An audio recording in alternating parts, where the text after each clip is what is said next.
अभ्यास का महत्व। प्राचीन समय में विद्यार्थी गुरुकुल में रहकर ही पढ़ा करते थे। बच्चे को शिक्षा ग्रहण करने के लिए गुरुकुल में भेजा जाता था। बच्चे गुरुकुल में गुरु के सानिध्य में आश्रम की देखभाल किया करते थे और अध्ययन भी किया करते थे। वरदराज को सभी की तरह गुरुकुल भेज दिया गया था। वहाँ आश्रम में अपने साथियों के साथ घुलने मिलने लगा था, लेकिन वो पढ़ने में बहुत ही कमज़ोर था।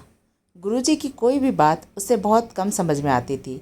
इस कारण सभी के बीच वो उपहास का कारण बनता था।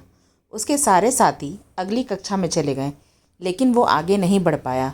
गुरुजी ने भी आखिर हार मानकर उसे बोला, बेटा वरदराज, मैंने सारे प्रयास करके देख लिए हैं।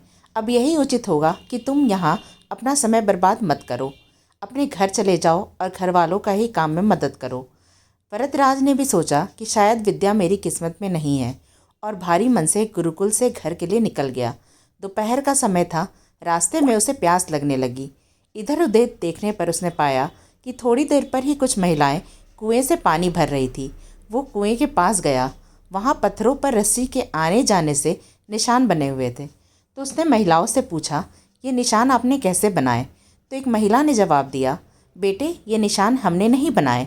ये तो पानी खींचते समय इस कोमल रस्सी के बार बार आने जाने से ठोस पत्थर भी ऐसे निशान बन गए।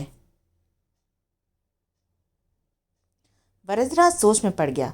उसने विचार किया कि जब एक कोमल से रस्सी से बार बार आने जाने से एक ठोस पत्थर पर गहरे निशान बन सकते हैं, तो निरंतर अभ्यास से मैं भी विद्या प्राप्त कर सकता हूँ।